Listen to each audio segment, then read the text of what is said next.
सारी आपको। असल में हमने अभी तक मुख्तलिफ एंगल से मुख्तलिफ चीज़ें पढ़ी, ठीक है। हमने ये पढ़ा कि जब आप कारकर्दगी किसी ऑर्गेनाइजेशन में दिखाते हैं तो आपको परफॉर्मेंस बेस्ड क्या क्या चीज़ें प्रेशर होती हैं।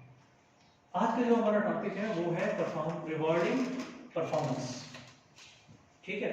रिवॉर्डिंग एम्प्लॉइज फॉर परफॉर्मेंस, ये कॉन्सेप्ट क्यों है, किस लिए है, डिफिनीशन पढ़ते हैं। Rewarding employees for good performance is a vital to motivating and retaining talent. When employees are rewarded for their efforts, they are likely to become more loyal and productive. मुझे एक बात बताएं, किसी भी ऑर्गेनाइजेशन में जब आप उसको बंदे को सस्टेन करना चाहते हैं तो उसके लिए क्या जरूरी है? उसकी अप्रेजल और उसको रिवार्ड देना। जब आप ये दोनों काम करेंगे तो उसको पता लगेगा कि जो मैं काम इस ऑर्गेनाइजेशन के लिए कर रहा हूँ या जो ड्यूटीज मैं इस ऑर्गेनाइजेशन के लिए परफॉर्म कर रहा हूँ मुझे उसका रिवार्ड भी मिल रहा है और मुझे अप्रिशिएट भी किया जा रहा है। तो किस जाहिर बात है जब उसको ये दो चीजें मिलेंगी तो वो किसी और ऑर्गेनाइजेशन में जाएगा। मैंने ऐसे लोग भी देखे हैं, कम सैलरी होती है लेकिन वो उस ऑर्गेनाइजेशन में सालों साल गुजार जाते हैं। क्यों? क्योंकि वो कहते हैं मुझे यहाँ पे अप्रिशिएट किया जाता है, मुझे यहाँ पे रिवार्ड की सूरत में कुछ ना कुछ बेनिफिट्स दिया जाता है, मेरी टाइमिंग को कंपनसेट किया जाता है, ठीक है। और बाद लोग ऐसे होते हैं कि उनको अच्छी से अच्छी सैलरी भी मिले लेकिन उनको जब अप्रेजल नहीं मिलती, रिवार्ड नहीं मिलता, वो क्या करते हैं?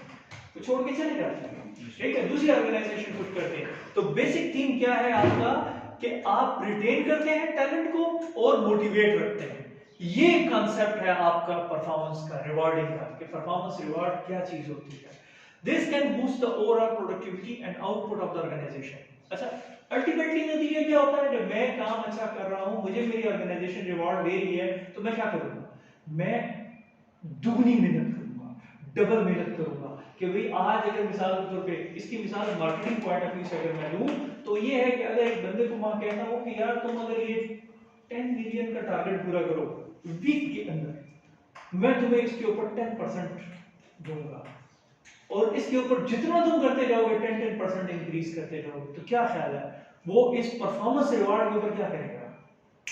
परफॉर्मेंस दिखाएगा ना। तो प्रोडक्टिविटी ऑर्गेनाइजेशन की क्या होगी? वो बूस्ट अप हो जाएगी, ठीक है। In this article we discuss the benefits of rewarding employees for good performance and how to reward employees. अब इस पूरे आर्टिकल को लेते हैं, पूरे आर्टिकल जो बेसिकली हमारा एक आर्टिकल ही है कि इसमें हमने क्या करना है, हमने परफॉर्मेंस को देखना है कि एम्प्लॉइज का गुड परफॉर्मेंस कैसे करनी है और उसको फिर रिवार्ड कैसे देना है। सिर्फ देना नहीं है, उसके लिए होना क्या चाहिए, हमने ये दो चीजें पढ़नी है, ठीक है। अब आता है benefit of rewarding employees for good performance. अब इसके बेनिफिट्स क्या है वो भी तो हम पढ़ेंगे। इसका पहला बेनिफिट है कि आपका makes employee feel more valued. उसको क्या फील होता है? मैं बहुत वैल्यूएबल बनता हूं।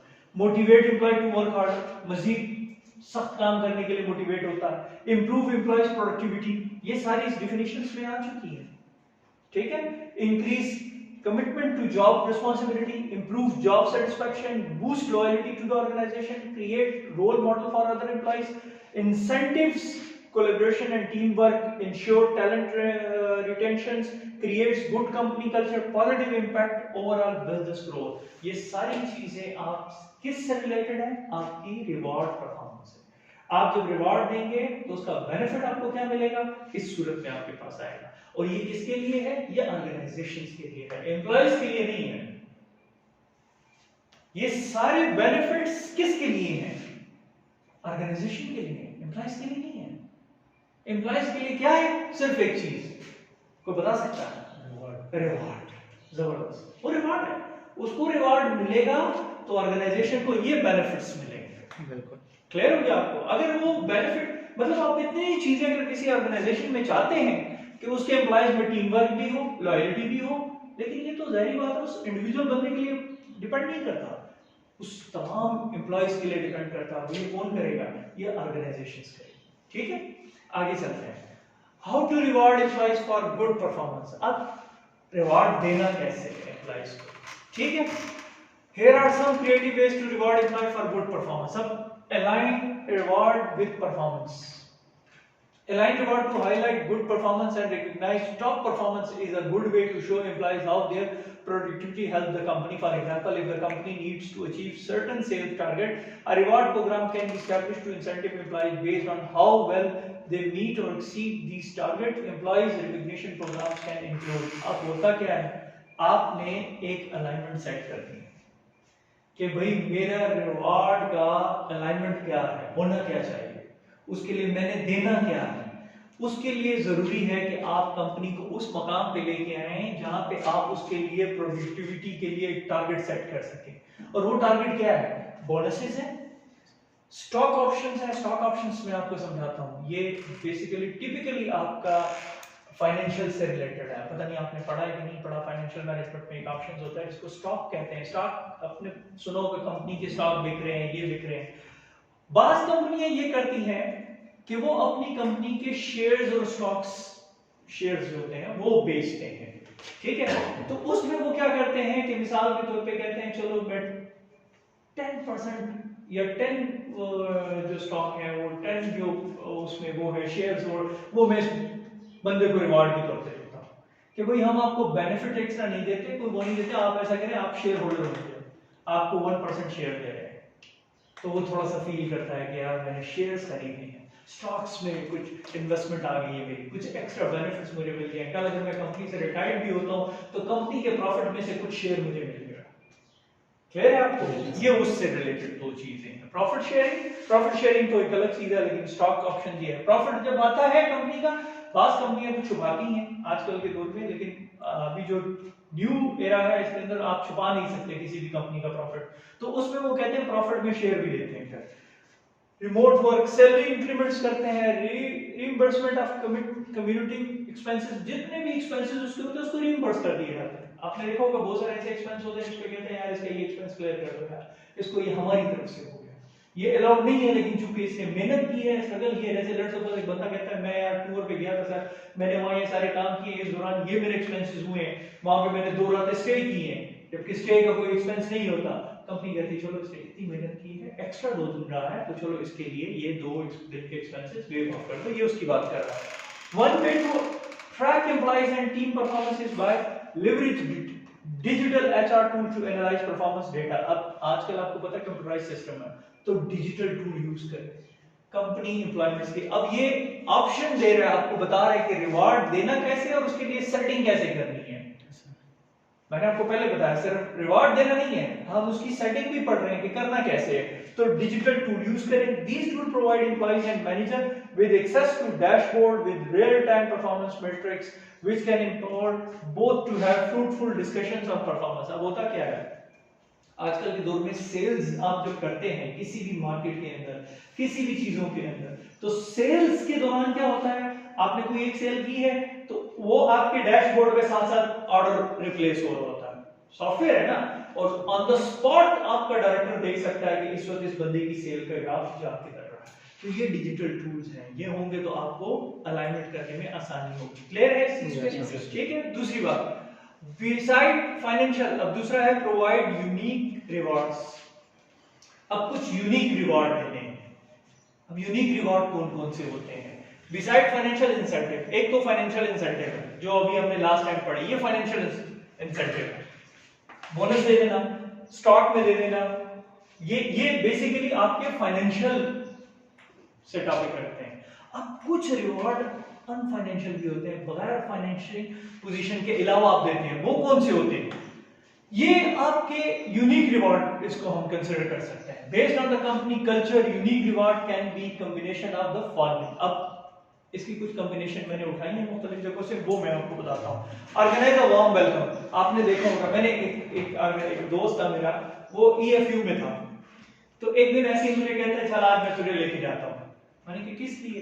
कहता है ऐसे मेरा काम है, बस इधर से फाइलें उठानी है फिर चल रहे हैं। ठीक है सही है, मैं चला गया।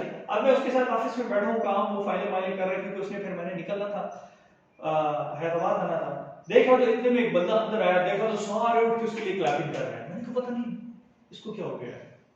ये बात है आज से 2001 की। मैंने कहा क्या इसको क्या हुआ? कहता है इसने कल एक बहुत बड़ी डील फाइनल की है और उस डील की वजह से सारे इसको अप्रिशिएट कर रहे हैं। तो बाद में मुझे जाके समझ आया कि वो क्या है, ऑर्गेनाइज अ वार्म वेलकम, ठीक है। तो जरा बंदा अप्रिशिएट होता है, सकड़ी, ठीक शो। So decorate the company interest to welcome outstanding employee so that other employees can see and congratulate them.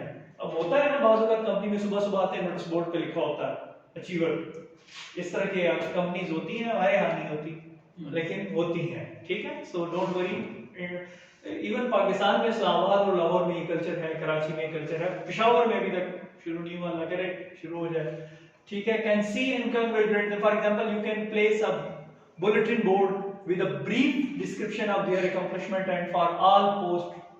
तो ये आपको पता है, हमारे यहाँ ऐसा होता नहीं है कि कंग्रेचुलेशन वो दिया जाए और फिर कम्प्लीमेंट्री बना दिया जाए। हाँ, स्कूलों में होता है, बच्चों के लिए फर्स्ट पोजीशन लेके उसके इंटरेस्ट पे लगाया जाता है, ठीक है। फिर आता है ये बैंक साइड, बैंक में या बैंकों में भी होता है, बेस्ट मंथली एम्प्लॉई और या इस लगाते हैं। लेकिन वो देखो मल्टीनेशनल कल्चर, वो कोई नेशनल लेवल पे, मैंने पेशावर की बात की है, मैंने इस्लामाबाद, लाहौर, यहाँ पे कल्चर है, लेकिन जो मल्टीनेशनल ऑर्गेनाइजेशंस हैं वहाँ पे ये होता है। लेकिन हमारे यहाँ अल्लाह करे आम ऑर्गेनाइजेशंस में भी हो, have lunch with the CEO, ये भी आपको पता है सीईओ बाकायदा लंच के लिए बुलाता है, क्या हो यार आज लंच करते हैं, एक्सप्लेन करने की तो जरूरत नहीं है ना, ठीक है। गिफ्ट कार्ड दे दिया जाता है कि यार ये गिफ्ट कार्ड है, गिफ्ट वोचर है, जाओ आप जाके शॉपिंग कर लो, या आज मेरी तरफ से आपके लिए टेबल बुक कराई हुई है, अपनी फैमिली को लंच पे ले जाओ। तो फैमिली बड़ी खुश होती है जो यार कंपनी की तरफ से रिवार्ड मिला है, ठीक है। तो इस पे एक लतीफा सुनाऊंगा, लेकिन अभी एंड ऑफ उस पे इंशाल्लाह।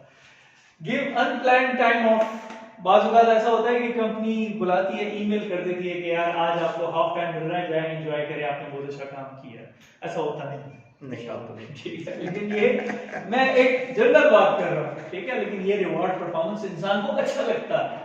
अगर आप किसी को बुलाएं अपने ऑफिस में और उसको कहें कि आज मेरी तरफ से आज आपका हाफ डे है, आप जाएं अपनी फैमिली के साथ आज एंजॉय करें, वो बंदे की बड़ी स्वीट सी फीलिंग्स आती है, खुश हो जाता है बंदा, ठीक है। तो offer tickets to a concert, जाओ यार टिकट है फलानी कंसर्ट का, आप चले जाओ एंजॉय करो, वहाँ पे प्रोग्राम हो रहा है, ठीक है। और offer tickets to a sporting and performing art events, मतलब कोई गैलरीज वगैरह में कोई मैच का टिकट ले लेते हैं, जाए आज आप क्रिकेट का मैच देखें, ठीक है। Sponsor a weekend get away, ये वीकेंड है, सैटरडे संडे आप गुजारें, मरीन जाके ट्रिप पे करके आए, वहाँ पे बुकिंग आपकी हो चुकी है, क्या ख्याल है, आप खुश होंगे? हैं सर, बड़े एंजॉयमेंट, लेकिन ऐसा फॉर्मों में हो सकता है, हमारे यहाँ नहीं हो सकता, ठीक है।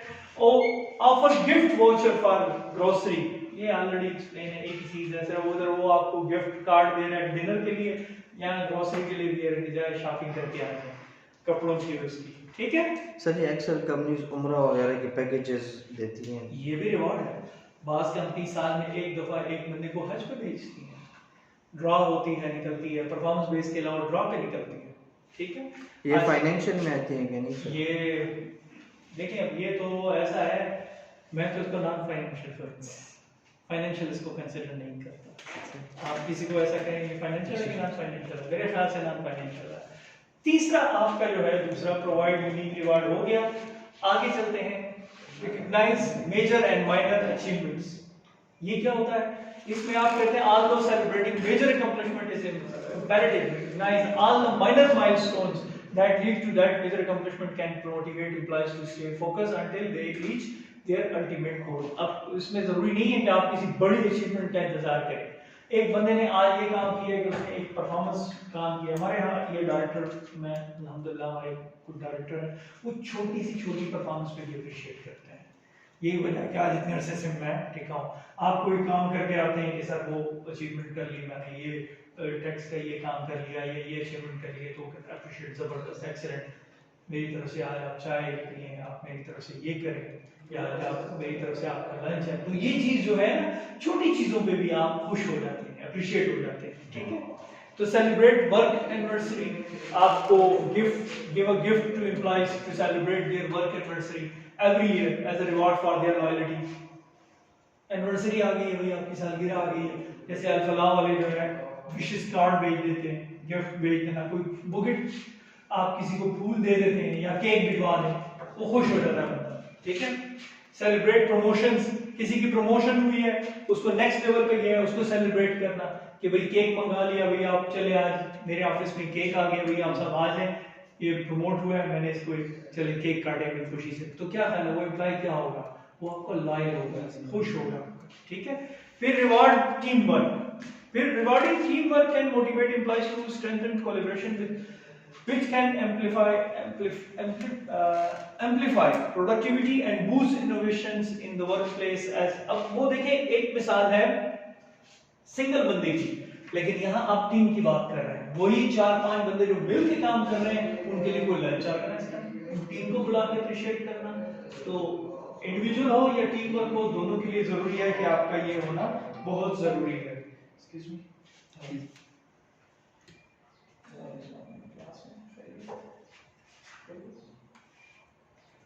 नहीं मैं काम रख सकता हूँ क्लास में। अच्छा, फिर उसके बाद आता है, देखो वो जो हम बात कर रहे थे वो सिंगल पर्सन की, यहाँ पे हम टीम की बात कर रहे हैं। क्लियर है आपको? थोड़ा सा मुख्तसर करना, क्योंकि आई थिंक सो इसमें कोई इतनी चीजें नहीं है कि मैं आपको offer personalise and specific recognitions. अब पर्सनलाइज और स्पेसिफिक रिकॉग्निशन क्या है? Providing personalise and specific recognition can make employees feel appreciated and valued as it is specified that impact of their contribution on the company. They also show employees that the company cares about them.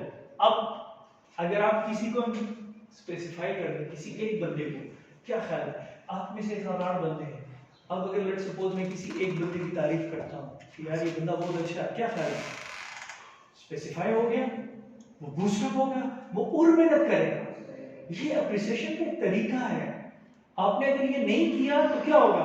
वो team की तारीफ तो कर दी, लेकिन उस team में भी एक बंदा तो ऐसा था ना जिसने यार बहुत और जाके काम किया है, ठीक है। तो ये जरूरी है कि आप किसी को स्पेसिफाई करें। अब उसमें कुछ चीजें हैं, प्रोवाइड्स है।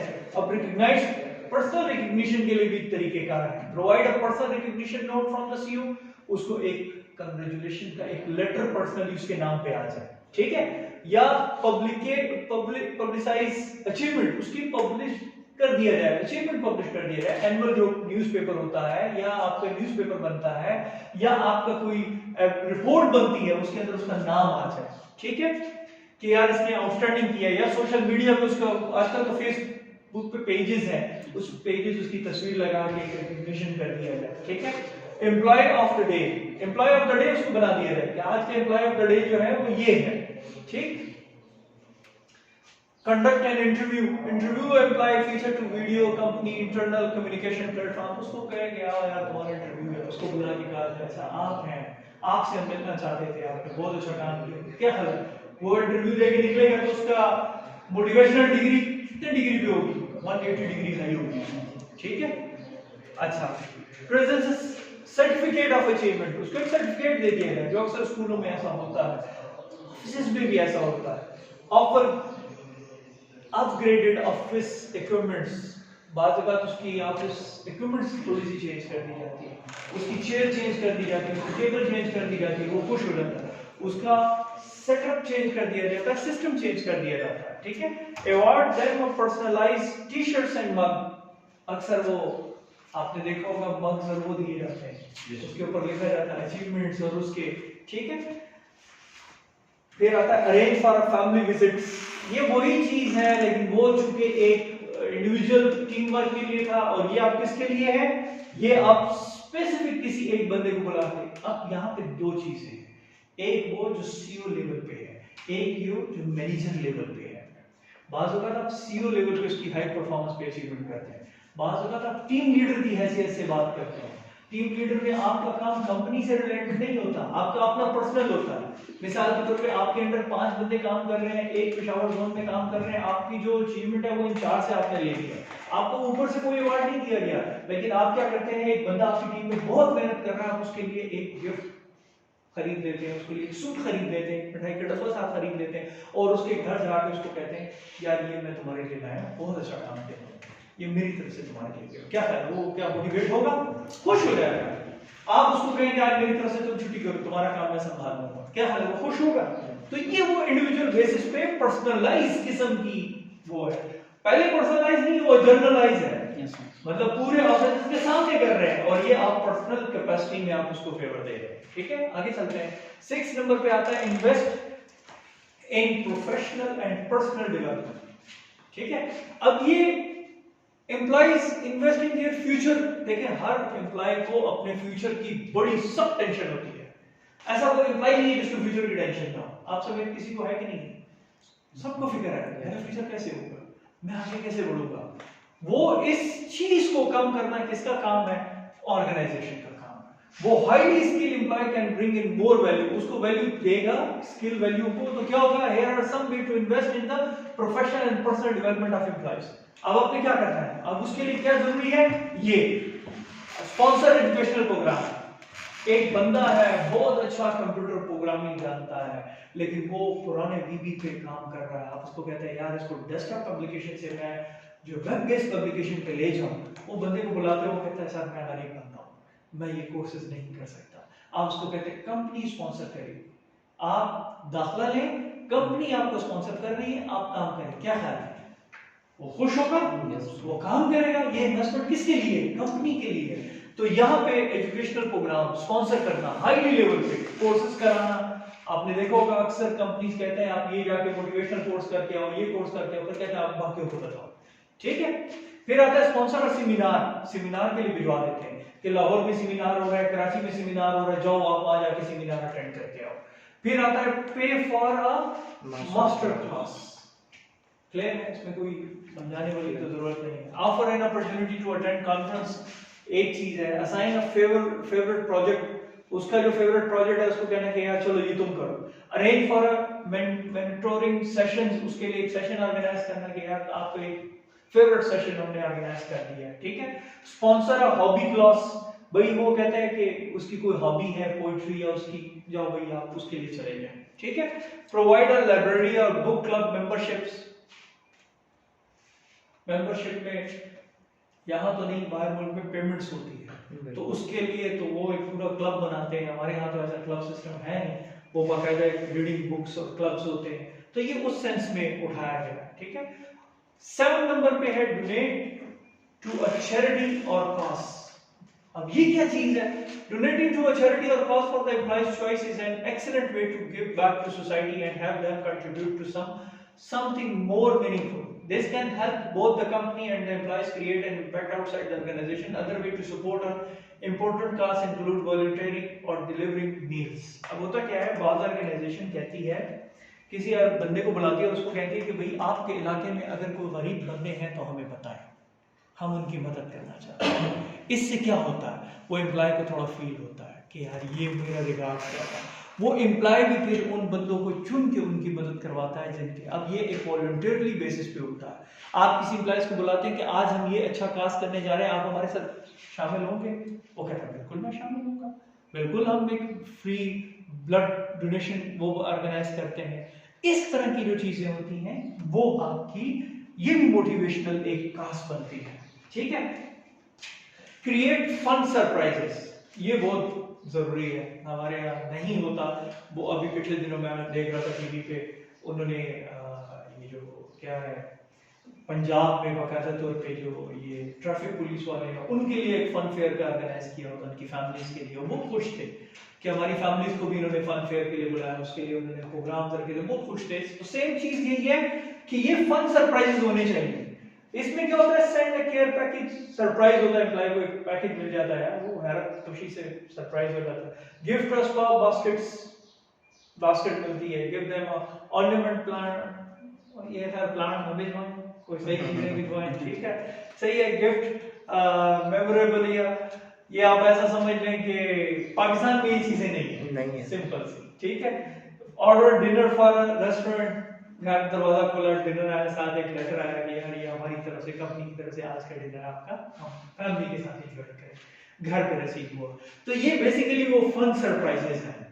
ठीक है, ऐसे सरप्राइज हमें नहीं मिलते, हमें तो मिलते हैं कि भाई आज आपकी जॉब का आखिरी दिन है, ये वाले surprise, no more your service no more. ठीक है, अच्छा ये था हमारा बेसिकली परफॉर्मेंस का रिवॉर्ड देने का तरीका और किस तरीके से एम्प्लॉइज को खुश किया जा सकता है।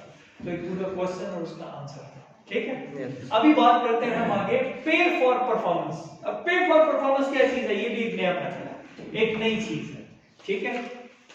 इसमें आता है any compensation method that affiliates pay to the quality or quantity of a work the individual produce is offered to as pay for performance। अब वो जितना काम भी कर रहा है, जितनी मेहनत भी कर रहा है, तो उसको पे मिल रही है, तो पे ऑफ परफॉर्मेंस ये उस बेसिक से रिलेटेड है। A portion of employees' pay is put on risk in variable pay plans that have pay for performance plan is return for opportunity to earn additional pay। ये होता ही है कि उसकी पे को डिवीजन कर दिया जाता है, उसमें से कुछ पैशंस निकाल लिए जाते हैं, फिर उसके ऊपर इन्वेस्ट किया जाता है और फिर आपको उसको पे बैक किया जाता है, तो इसको पे फॉर परफॉर्मेंस बेस्ड प्लान कहा जाता है। ये एक न्यू कंसेप्ट है, पहले नहीं था, अभी इन्होंने शामिल किया गया, ठीक है। मैनी और all employees are engaged in a common efforts to accomplish productivity objectives in gain sharing plans that are group incentive plan performance can be measured और personal performance and corporate performance। इसमें क्या होता है कि दोनों मिल के फिर काम शुरू करेंगे। इसकी एक छोटी सी मिसाल देता हूँ। पेशावर मॉडल वालों ने क्या किया, आपको पढ़ा चुके हैं, उन्होंने एक पे परफॉर्मेंस का एक वो निकाला कि हम आपकी पे से इतना पोर्शन काटेंगे और उसको इन्वेस्ट करेंगे और उसमें 3 बंदे आपके शामिल होंगे और 2 आपके शामिल होंगे, 2 मैनेजमेंट के शामिल होंगे और उसकी इन्वेस्टमेंट जो भी होगी इन 4 बंदों की उससे होगी और जब अगर उसको खत्म भी किया जाएगा तो ये 4 बंदे फाइनल डिसीजन करेंगे तो फिर करेंगे। फिर इन्होंने एक प्लान किया कि इस पे जमीन खरीदी, जमीन में फिर जो मेजर बंदे थे उनको अलॉट भी की गई, इंस्टॉलमेंट्स में भी दी गई। ऐसे ही था कुछ इसके साथ, लेकिन वो बुरी तरह फ्लॉप हुआ क्योंकि उसमें इन्होंने फिर अपनी बातें ये निकली कि सिटी यूनिवर्सिटी और ये फिर मुझे नहीं पता, आई डोंट नो, गलत गुमान भी गुनाह है, लेकिन ये पे फॉर परफॉर्मेंस वाला रिवॉर्ड वहां पे खत्म हो गया। क्यों? उसके पीछे उसके कोई कासेस थे, उसको हमने डिस्कस नहीं करना, लेकिन पे फॉर परफॉर्मेंस खत्म क्यों होता है, उसमें बायस सिस्टम शुरू हो जाता है, लेकिन ये एक अच्छी चीज है, होनी चाहिए। इससे क्या होता है, एक कॉर्पोरेट कल्चर परफॉर्म होता है। अभी इसके हम बेनिफिट्स भी पढ़ेंगे और इसकी नेगेटिविटी भी थोड़ी सी पढ़ेंगे। Types of pay for performance plans क्या होता है, when there are multiple layers of pay for performance system, it can improve corporations and simultaneously enhance the motivation of individual employees। clear है, ये समझाने की जरूरत नहीं है। For example, corporation is promoted when bonuses are provided to work units or team work। अब corporation कब invoice होती है, जब उसको बोनसेस मिलते हैं, जब उसके आते हैं तो कॉर्पोरेट कल्चर में क्या होता है, लोग खुश होते हैं, बोनसेस आ रहे हैं, वर्कआउट हो रहा है और कंपनी को तो ऑलरेडी बेनिफिट्स हैं। However, bonuses provided to individual workers are more motivating because they permit workers to view how their personal contribution lead to direct rewards। अब इससे क्या होता है, वो कंपनी का जो आम बंदा है उसको भी ये फील होता है कि मुझे मेरा रिवार्ड मिल रहा है, मुझे डायरेक्ट चीज मिल रही है, ठीक है। तो ये वो कॉन्सेप्ट उठाया गया है कि आप जिस तरह कंपनी के जो आम बोनसेस होते हैं वो तो एक नॉर्मल बोनस है, लेकिन अगर उसकी कंपनी के उसके शेयर में से जो पे में से लिया गया उसके ऊपर भी उसको बोनस मिल रहा है तो क्या फायदा, वो खुश होगा कि नहीं होगा। तो ये वो इन्वेस्टमेंट पोर्शंस है, लेकिन ये बेसिकली आने वाले दौर की इन्वेस्टमेंट से रिलेटेड है। Since there are positive and negative feature associate with all pay for performance system, negative भी है पॉजिटिव भी है, मैंने दोनों बताया, वो ओवरकम नहीं कर सके नेगेटिव इंपैक्ट को जिसकी बिना पे ये मसले बने। Better results are produced by giving various kind of incentive for various kind of work situation than relying on single kind of pay incentive।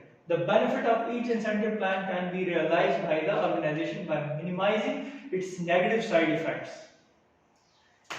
वो देखिए किसी भी कंपनी में जब आप इन्वेस्टमेंट करते हैं और एम्प्लॉय से पैसे लेते हैं तो एम्प्लॉयज के दिमाग में पहला क्या आता है, यार मेरे पैसे खा रहा है, मेरे पैसे के लिए इतनी इन्वेस्टमेंट कर रहा है और मुझे तो कुछ दे नहीं रहा, मुझसे पैसे काट के ये उठा रहे हैं। तो ये जो नेगेटिव इंपैक्ट है उसको खत्म करने की बात कर रहा है कि आप उसको जितना मिनिमाइज करेंगे उतना आपके लिए अच्छा होगा, ठीक है। Kind of pay of performance plans differ in design. अब इसको डिजाइन करने का तरीका भी मुख्तलिफ है। Some are design to reward the entire organisation, business unit, team, individual और एनी कॉम्बिनेशन ऑफ दीज। बाद ऐसे प्लान किए जाते हैं जैसे पूरा नया बिजनेस खड़ा किया जाता है, ठीक है, उसमें शेयर होल्डर बनाए जाते हैं, लेकिन ये बहुत कम होता है। आता है इंडिविजुअल बेस्ड प्लान। अब एक होता है individual based plan. The most widely used pay for plan in the industry are the individual plans. ठीक है, there are many plans that can be employed like bonus programmes, merit pay and awards. अब ये दो इसके हैं। पहले individual base पे बात करते हैं। इसमें benefit of individual base for performance plan contains financial incentive can shape an individual objectives, reward performance and likely to be repeated, they fit in with individualistic culture and they assist organization achieve individual equity। अब होता ये है कि individual basis पे आपको जितने भी payment मिलती है वो सिंगल एक बंदे के नाम पे है। कंपनी तो उसके साथ रिलेशन नहीं होता। कंपनी आपको डायरेक्टली एक बंदे को एम्प्लॉय को पे करती है। डिसएडवांटेज क्या है? Disadvantage contains single mindness is being promoted. अब हर बंदा फिर अपने लिए सोचना शुरू कर देता है, वो कंपनी को नहीं देखता, वो कहता है इसमें मेरे लिए क्या है। ठीक है, एम्प्लॉइज में work against accomplishing quality objectives. वो क्वालिटी ऑब्जेक्टिव तब आती है जब मिलकर सोचा जाए। They do not believe that pay of performance associated and inflexibility is promoted by them। ये एक बंदे का काम नहीं है, ये सबका काम है। लेकिन इससे नजरिया क्या शुरू हो जाता है? मैं कर सकता हूं, मैं ये कर रहा हूं, मेरे लिए होना चाहिए। हम का लफ्ज खत्म हो जाता है। ठीक है, अच्छा टीम बेस्ड प्लान्स क्या होता है? Team based plan attempt to assist other struggle to enhance the flexibility of workforce inside the organization on the basis of group outcome। These plans generally reward all team members equally। इसमें क्या होता है? सबको team base पे payments मिलती है, team base पे reward मिलता है, इक्वल बेसिस पे चलता है क्योंकि टीम बेस पे है। The benefit of team based pay of performance plan contains they facilitate performance measurement and they foster group cohesiveness। Disadvantages क्या चीज है? Contains the free riding effects, possible lack of fit with individualistic cultural values, social pressure to limit performance। अब होता ही है कि एक बंदा slow है, उसकी वजह से पूरी टीम स्लो हो जाती है। एक अगर नेगेटिव बंदा पॉइंट्स बीच में डाल ले दिमाग में, उससे क्या होता है? वो टीम में फैल जाता है। जैसे कि मॉडल वालों के साथ हुआ, उन्होंने शुरू किया टीम बेस पे, दो बंदे उन्होंने लिए, लेकिन एक बंदे के दिमाग में खन्नास आया, उसने पूरी टीम को लेके खराब कर दी। ठीक है, तो ये चीज फिर इस बात पे खतरनाक साबित होती है। ठीक है, अभी तीसरा जो है वो प्लान वाइड प्लान्स होता है। अब वाइड प्लान्स क्या है? On the basis of performance of entire plan or unit, these plans reward all employees in a business unit or plant because plants wide plans return a portion of business organization cost saving to the workers generally in the shape of a lump sum bonuses। These plans are generally referred to as a gain sharing program। अब इसमें क्या होता है? इसमें दोनों टीमों को पूरे एक ही टीम को एक ही पूरे के पूरे प्लांट्स को इकट्ठा आप लेते हैं। ना इंडिविजुअल होता है ना टीम होता है, बस आप कहते हैं ये डिपार्टमेंट है, इस डिपार्टमेंट के लिए ये प्लान है, इन्होंने ये करना है, बस यहाँ पे बात करते हैं। ना इंडिविजुअल का कोई रोल है ना टीम का रोल है, पूरे यूनिट का काम है। जब यूनिट पे बात आ जाती है तो फिर आपको पता है बात आगे निकल जाती है। There are three main kind of gain sharing programs which are Rocker's plans, Scullin plans and the improved share। हमें इसकी कोई डिस्कशन की जरूरत नहीं है, ना मैं इस पे कोई मजीद डिस्कशंस करना चाहता हूँ। ये एक टॉपिक है, मैंने कहा है इसका कोई इतना इम्पैक्ट नहीं है, ये स्टार्टिंग वो है। अगर मैं इस पे जाऊंगा, इसके पीछे थ्योरी है, फिर उस थ्योरी को एक्सप्लेन करना होगा, इसीलिए मैं इसको गो थ्रू कर रहा हूं। ठीक है, एडवांटेज क्या है? Advantage contain increasing the level of corporation activity, employing input, improving quality and fewer measurement difficulties. ठीक है, डिसएडवांटेज क्या? Contain problem with the criteria used to trigger reward protection of low performance and management labour conflict. बहुत ज्यादा जब आप by force एक चीज को इंप्लीमेंट करते हैं, किसी पे किसी का उसमें हो या ना हो, तो उससे क्या होता है? कॉन्फ्लिक्ट आता है। ये एक बेसिक इशू है। कॉर्पोरेट वाइड प्लान क्या होता है? It is based on the overall corporation performance. अब वो बात यूनिट से निकल के कॉर्पोरेशन पे चली गई है। ठीक है, and is most macro kind of incentive program। Profit sharing is most widely used kind of this program which differ from gain sharing in many important manners। ठीक है, another kind of corporate wide plan is employee stock ownership plans। Advantage of corporate wide plan include increased employees commitment, financial flexibility of the organization and tax advantage। Disadvantages include limits, effects on productivity, risk of employees and long run financial difficulties. आप जब अपनी company के shares और वो चीजें distribute करते हैं तो क्या ख्याल है आपको प्रॉब्लम्स आएंगी नहीं? वो एम्प्लॉय सारे मिलकर अपने शेयर किसी और पे बेच दें, इलीगल बंदे आपके बीच में आ जाए तो आपको प्रॉब्लम्स क्रिएट आती हैं। तो कॉर्पोरेट लेवल पे भी कल्चर होता है। ये आईसीएमएस वालों का ऐसा ही हुआ है ना? सेम यही प्रॉब्लम हो गया। Excellent, same. उन्होंने शेयरिंग शुरू कर दी। Yes sir. उन्होंने कहा आप आओ पैसा लगाओ, हम आपको मेंबरशिप देते हैं। वो कहां से कहां निकल गए, तबाह बर्बाद करके रख दिया। ठीक है, अब कुछ चैलेंजेस भी आते हैं। पे for performance system, it includes the following, they do only what you paid for. वो काम करते हैं जिसका आपको पे किया जाता है।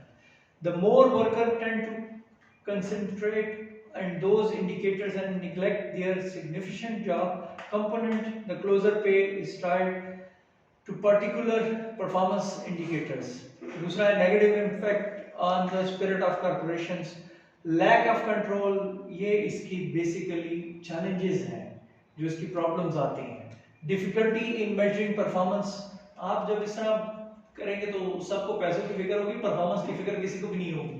ठीक है, फिर आता है साइकोलॉजिकल कॉन्ट्रैक्ट्स, मसला दूसरा, इंसान की साइकी दूसरे से बड़ी चेंज होती है। ठीक है, तो कॉन्ट्रैक्ट आता है बिजनेस ऑर्गेनाइजेशन की और एम्प्लॉइज के दरमियान में, क्योंकि दोनों की साइकी चेंज नहीं मिलती नहीं है। ठीक है, द क्रेडिबिलिटी गैप, वर्कर्स और उनकी एक दूसरे पे क्रेडिबिलिटी तकरीबन खत्म हो जाती है। वो कहते हैं यार ये मेरे पास, मैंने आपको पहले बात की है, वो क्रेडिबिलिटी का सिस्टम ले ऑफ हो जाता है। जॉब्स डिससैटिस्फैक्शन एंड स्ट्रेस, अब यहाँ पे वो डिससैटिस्फैक्शन और स्ट्रेस शुरू हो जाता है। ठीक है, अच्छा, meeting the challenges of pay of performance system क्या चीज होती है? Useless unless complementary HRM program are implemented at the same time, the pay of performance program is not likely to accomplish the required consequence.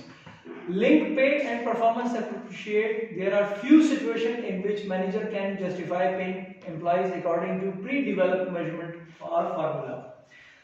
Use pay for performance as part of broader HRM system, build employees trust. आपको मैं एक बात बता दूं, पे of performance का सबसे बड़ा मसला पता क्या है?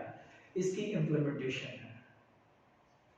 ये इम्प्लीमेंटेशन करने के लिए आपको सबसे पहले अपने एम्प्लॉयज की पूरी कंप्लीट पूरी को स्टडी करना है। क्या आपकी ऑर्गेनाइजेशन इस चीज को मीट कर सकती है? आपके एम्प्लॉयज उस लेवल पे आ सकते हैं कि वो पे ऑफ परफॉर्मेंस में आपके साथ वो कर सके? क्योंकि इसके नेगेटिव चैलेंजेस आपको आपकी ऑर्गेनाइजेशन को डुबो भी सकते हैं और ऊपर भी ले जा सकते हैं। ठीक है, तो ये जो चैलेंजेस हैं इनको मीट करना बड़ा मुश्किल काम है। ठीक है, आगे चलते हैं। promote the belief that performance make a difference. Unless a business organization make an ambience in which difference is made by performance, it may finish in a decreased achievement organization culture. Use multiple layers of reward, increase employee employment, use motivation and non-financial incentive. ये basically आपका वो topic था, इसके ऊपर मैं ज्यादा stress देना नहीं चाहता था। ठीक है, इसीलिए मैंने इसको एक गो थ्रू किया। समझिए मेरी बात? Yes sir. मेरी नजर में आप इस पे ऑफ परफॉर्मेंस का रिवॉर्ड जो है वो इधर मैंने नहीं देखा, इसीलिए मैं ज्यादा इंसिस्ट इस पे नहीं किया। कहते हैं तो मैं इसको डिटेल हद तक एक एक टॉपिक को डिस्कस कर सकता हूँ जैसे आपके पास। ठीक है, अच्छा आगे चलते हैं। हमने दूसरा टॉपिक है हमारा बेनिफिट्स।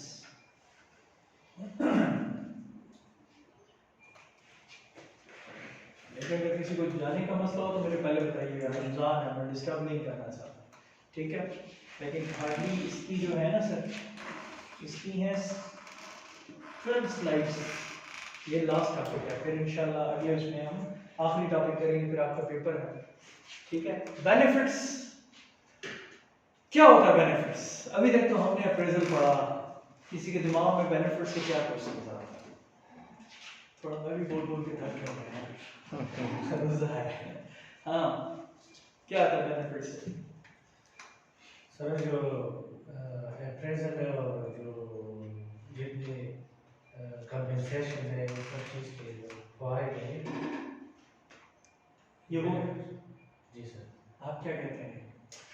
सर मैं तो अपने एम्प्लॉयर को दे रहा हूँ, बदले में मुझे क्या मिल रहा है, उसकी क्या एकॉमोडेशन हो रही है, तो वो तो हमने जी। परफॉर्मेंस में पढ़ा ना सर। हमारे तो जहन में सर यही है। आप क्या कहते हैं निखिल साहब?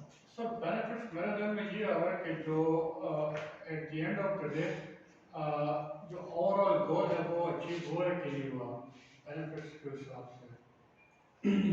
सर अगर हम बेनिफिट देंगे उनको तो वो डेफिनेटली हमें भी फिर बेनिफिट देंगे, अगर इंसेंटिव वगैरह देंगे तो वो मतलब तो वो तो हमने इंसेंटिव में कर लिया ना, डिस्कस कर मोटिवेट लिया। हो जाएंगे।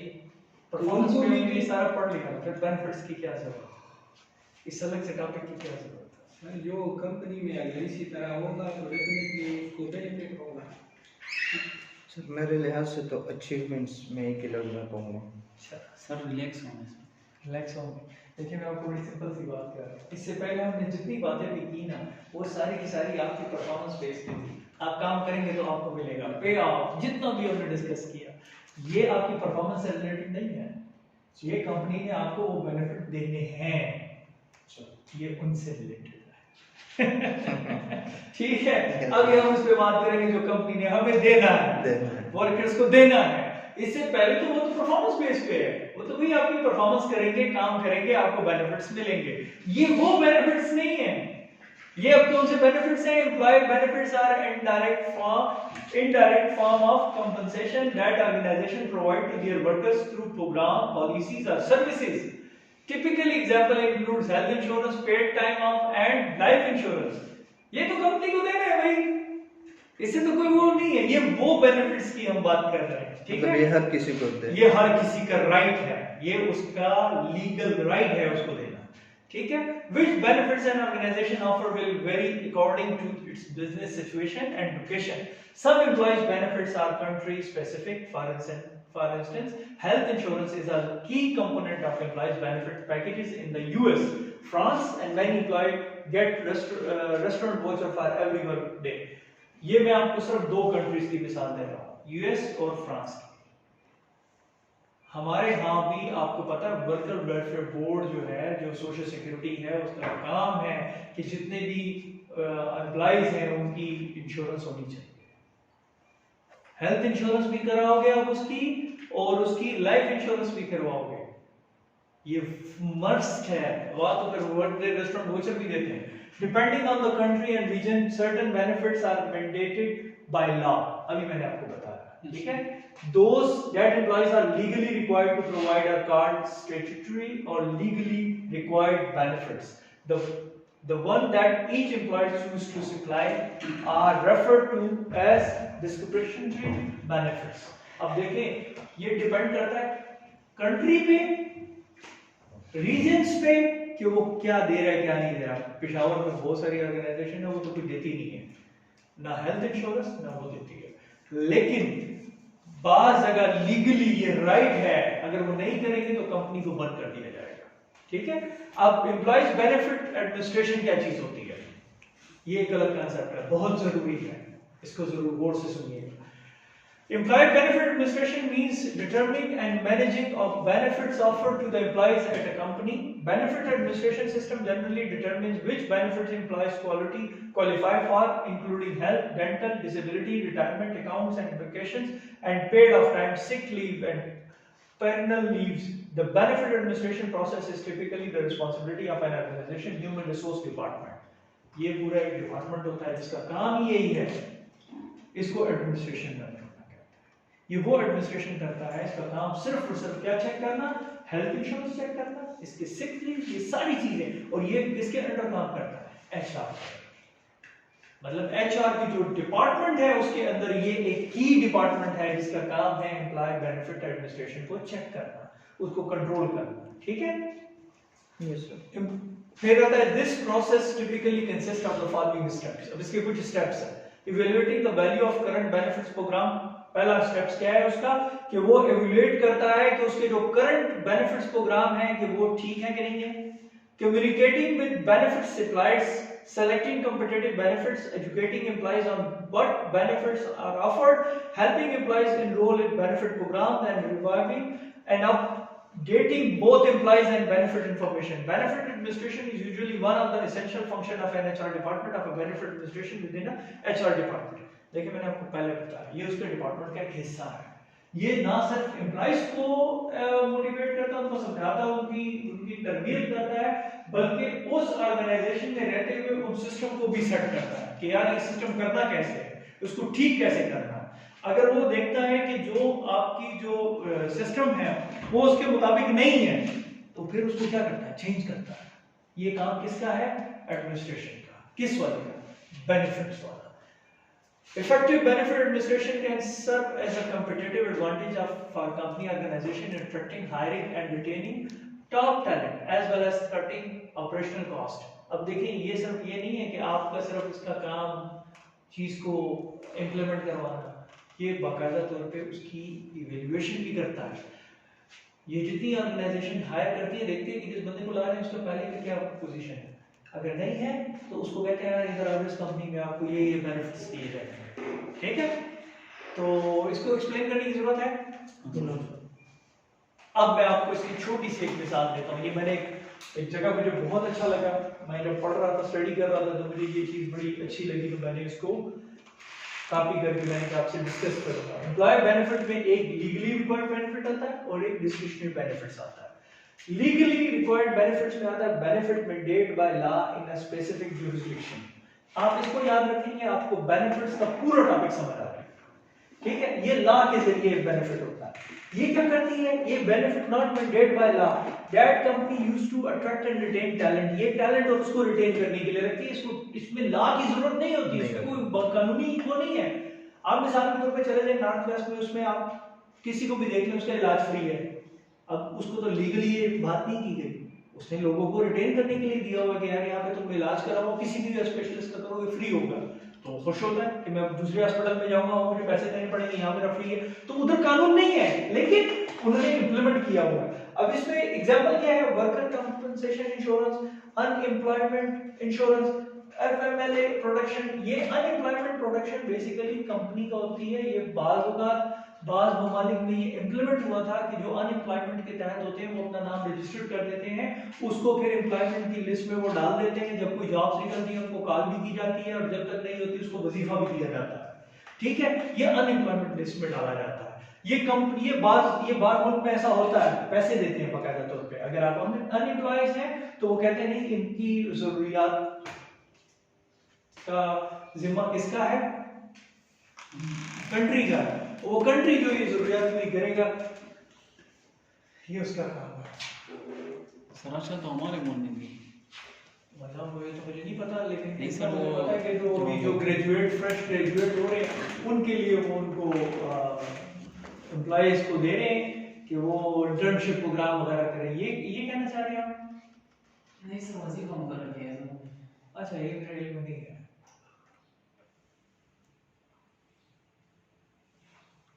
सर जिन लोगों ने पीएचडी वगैरह की उसका अपना अलाउंस है, लेकिन वो जब सरकारी नौकरी में होंगे सर उसके वो तो गलत चीज है ना, वो तो एक समथिंग एल्स है। हाँ वो भी नहीं। हाँ ये सर सुनो।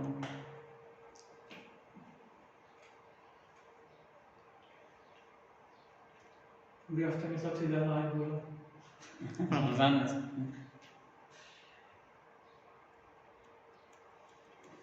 ये अच्छा है, वो गर्मियों के रोजे नहीं हमारे क्लास में नहीं।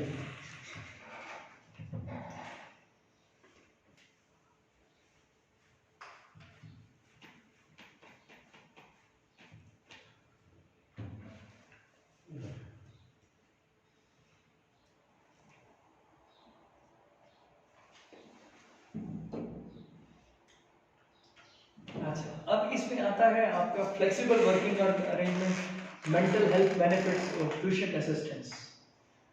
आई थिंक सो इसको एक्सप्लेन करने की मुझे कतई ज़रूरत नहीं है। इसके बाद एक और पिक्चर भी आएगी, वो भी मैं आपको दिखाऊंगा। अभी मैंने इसको थोड़ा सा मजीद आसान किया। Indirect financial and non financial payment. ठीक है, employees receive for contain there employment with the company. अब वो डायरेक्ट हो या इनडायरेक्ट हो, फाइनेंशियल हो कि आपका मतलब नॉन फाइनेंशियल पेमेंट्स हो, उसके लिए आपका क्या है, इंश्योरेंस है। रिटायरमेंट प्लान है, पेंशन जिसे कहते हैं, सर्विसेज है, एजुकेशन है, हेल्थ केयर है, अप्रिसिएशन है, रिकॉग्निशन है और प्रिविलेजेस है। ये आपके बेनिफिट्स के पोर्शंस हैं, हिस्से हैं, ठीक है।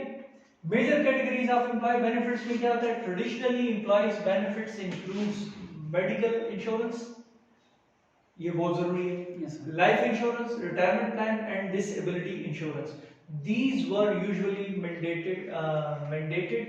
For instance, many countries require the employees provide some type of medical insurance. However, employee benefit offered today have expanded well beyond this scope. There are various employee benefit examples that they will looking at below, but the 4 major categories are as follow.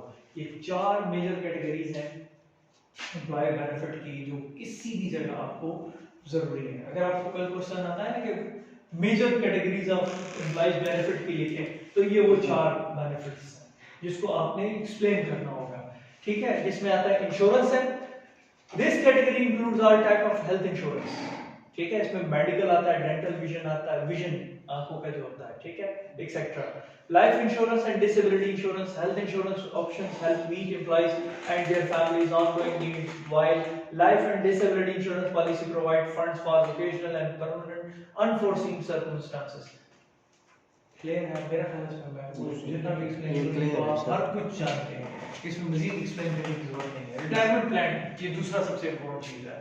Retirement benefits allow company to earn employees' contribution to or save and invest some of their wages for the future.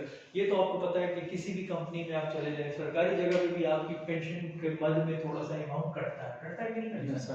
और वो फिर क्या होता है, जब आप retired हो जाते हैं तो वो आपको फिर पेंशन की सूरत में मिलता है, ठीक है।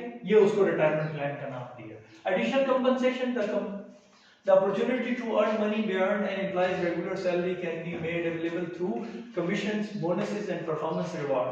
ये वो रिवॉर्ड हिस्सा है आपके बेनिफिट्स का जिसको परफॉर्मेंस बेस पे कहा जाता है। मतलब आप देख लें, मैं अक्सर भाई को देखता हूँ, अभी उसको रमजान बोनस आ रहा है, बैंक में है, रमजान के लिए बोनस मिल गया, ईद पैकेज आ जाता है, बच्चों के लिए उनको बच्चों कपड़ों के लिए उनको मिल जाता है, बच्चों के लिए मिल जाता है। इसी तरह आपके ऑर्गेनाइजेशन में भी होता होगा, बोनसेस आ जाते हैं, ईद पैकेज आ जाता है। तो ये वो बोनसेस हैं जो कि एडिशनल कंपनसेशन की सूरत में आपको मिलता है, ठीक है। Time off people need breaks from their regular work schedule. अक्सर ऐसा होता है कि बैंकों में तो 10 दिन की, महीने 15 दिन की छुट्टियां होती हैं, और गवर्नमेंट लेवल पे तो मेरा ख्याल है महीने की छुट्टियां होती हैं कि पता नहीं प्रिविलेजेस लीव कितनी होती है, मुझे नहीं पता। आई थिंक 22 ऐसे समथिंग या 30 देते हैं, जिसमें से 15 उसको वेल करे। बाद उनका मस्ट है कि आप चाहेंगे। अब हमारे ऑफिस में 10 छुट्टियां दी जाती हैं, और इसके अलावा आप महीने में 12 एक्स्ट्रा छुट्टियां, तकरीबन 22 के करीब हमारी भी छुट्टियां बन जाती हैं, ठीक है। और उसके अलावा करेंगे तो कटिंग होगी, ठीक है। Employees that expand there policies, ये वही चीज है टाइम ऑफ के हिसाब से कि छुट्टियां कितनी हैं, एक्सप्लेन करने की जरूरत है या नहीं? फिर आता है द बेनिफिट स्ट्रेटजी। अच्छा, इसके लिए एक स्ट्रेटजी बनाई जाती है, ठीक है। The design of benefit strategy, the design of a benefit package should be aligned with the business overall compensation strategy. The benefit strategy required making choice in 3 areas: benefit mix, benefit amounts and flexibility of benefits. ये 3 इसकी strategy हैं कि आप उसमें देखते हैं benefit mix क्या चीज़ है, बेनिफिट अमाउंट कितना दे रहे हैं, और फ्लेक्सिबिलिटी कितनी है बेनिफिट देने में। आप इस काबिल हैं कि आप इंश्योरेंस कर सकते हैं, बाज़ कंपनियां कराती हैं लेकिन करना शुरू कर देती हैं, फिर बाद में आधी पॉलिसीज में आके रुक जाती हैं, तो वो ये भी देखती है। फिर ये भी देखती है कि मेरे एम्प्लॉइज रेगुलर हैं कि नहीं है, परमानेंट एम्प्लॉइज को लेते हैं, तो ये वो कैटेगरी स्ट्रेटजीज बनाई जाती है। लीगल रिक्वायर्ड एंड बेनिफिट्स क्या चीज होती है? The 4 benefit that almost all employees must provide are social security workers compensation, unemployment insurance and unpaid families and medical leaves. These benefit form the core of an employee's benefit package. अब देखें, अब social security क्या चीज, social security worker जो आपके आ गए, health insurance वो सारे के सारे इसमें आ गए। फिर अनएम्प्लॉयमेंट इंश्योरेंस, मैंने कहा ना ये आपका किसका है, ये लीगली रिक्वायर्ड बेनिफिट्स हैं, ये आपको लीगल प्रोवाइड करेंगे, ठीक है।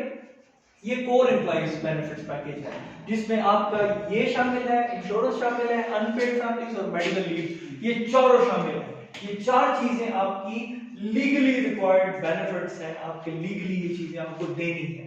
These benefit form form the core of an employee's benefit package. All other employers provide benefit are designed to either complement or augment the legal required benefit. अच्छा, administrative benefits क्या चीज? ये तो legal है. Yes, sir. Administrative benefits. Two important issues involve benefit administration are the use of flexible benefits and communicating benefits to employees. Although the benefit administration is likely to be performed by an HR benefit specialist, manager, and to understand their company's benefit package well enough to help communicate benefits to their employees and keep record. Record रखना, employees के लिए देखना और उसके लिए workout काम करना. ठीक है? अच्छा, इसमें आता है वॉलंटरी बेनिफिट्स. वॉलंटरी बेनिफिट्स क्या चीज होती है? Business often provide 5 type of voluntary benefits to their employees. ये वॉलंटरीली है, इसके लिए कोई लीगल कोई आपके ऑप्शंस नहीं है. ठीक है? इसमें आता है health insurance provide health care for workers and their families.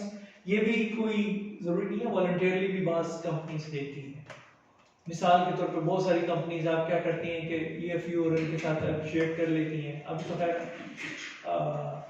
ये हेल्थ इंश्योरेंस कार्ड है, अल्लाह करे ये कायम व दायम रहे, इससे बहुत सारे गरीब लोगों को बेनिफिट्स मिल रहा है, फायदा हो रहा है, तो ये भी रहे. सर बिजी हैं? जो तो नहीं रहेंगे. नींद आ रही है सर? ये सर तो बिजी. सर जाग जाए सर. अच्छा, retirement benefit consist of deferred compensation set aside for an employee's retirement. Retirement plan बहुत जरूरी है. Insurance plan protect employees to their survivors. अच्छा, ये इंश्योरेंस प्लान वो होते हैं कि सर डेथ हो जाए या वो हो जाए तो उसके घर वालों को जो बेनिफिट्स पैसे मिल जाते हैं.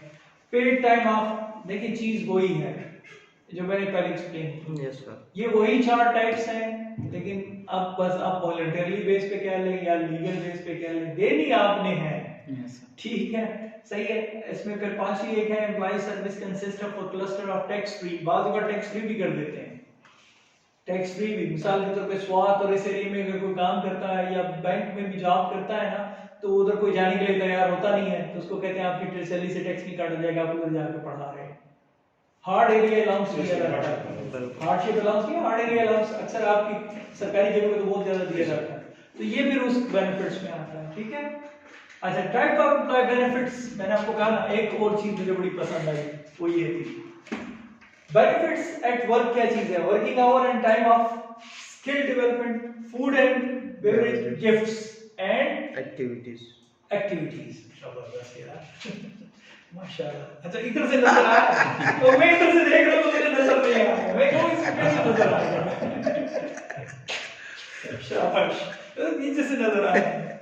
बहुत खूब. अच्छा, ये वो बेनिफिट्स हैं जो एट वर्क टाइम आपको मिलते हैं. ठीक है? ये बेनिफिट्स फॉर हेल्थ, ये हेल्थ से रिलेटेड है, मतलब हेल्थ केयर, वेलनेस आपकी होती है. Benefit for financial security, retirement and pension plan, insurance, financial growth, personal financial benefits. ठीक है?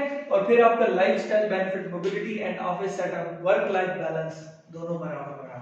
तो आपसे अगर क्वेश्चन आ जाए टाइप ऑफ एम्प्लॉय बेनिफिट्स लिखें, तो कोई ये डायग्राम बना के उसको थोड़ा बहुत एक्सप्लेन करे, थोड़ा बहुत से बना दिए कि इनको नहीं, जस्ट ओनली इन 4 चीजों को उसमें थोड़ा सा टच दे दे, तो उसका क्वेश्चन कंप्लीट. ठीक है? तो मैंने आपको बहुत सारे इशारे भी किए, समझाया भी है. ठीक है? तो ये जो चीज है, ये बेनिफिट्स मेरा फेवरेट टॉपिक रहा है, इसीलिए मैंने इसको बड़ा खुल के और इसमें ऑप्शंस बना के आपको बताया. ठीक है? ये था आपका सेकंड लास्ट टॉपिक. अब आपके सिर्फ और सिर्फ मेरे पास 2 टॉपिक रह गए.